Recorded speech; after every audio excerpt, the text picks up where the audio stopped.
এই সেবাশ্রয় নিয়ে একের পর এক অভিযোগ সামনে আসছে, আর অন্য কেউ নয়, সেবাশ্রয় নিয়ে অভিযোগ করছেন যারা একসময় এখানে যুক্ত ছিলেন সেই সমস্ত চিকিৎসকরাই।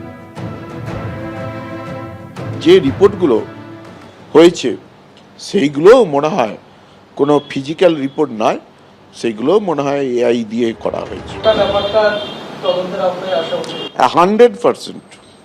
100%।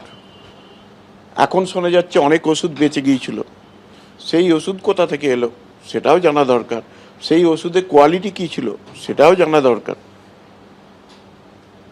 খরচ তো হয়েছে, খরচটা মানুষের কাজে লেগেছে কিনা সেটাও তো জানা দরকার। মডার্ন মেডিকেলের ডাক্তারদের ইম্পর্টেন্সটা ওখানে কিন্তু ওই ইনফ্যাক্ট আমাদেরও বোধহয় দেওয়ার সবাই সেইভাবে রাজিও হয়নি।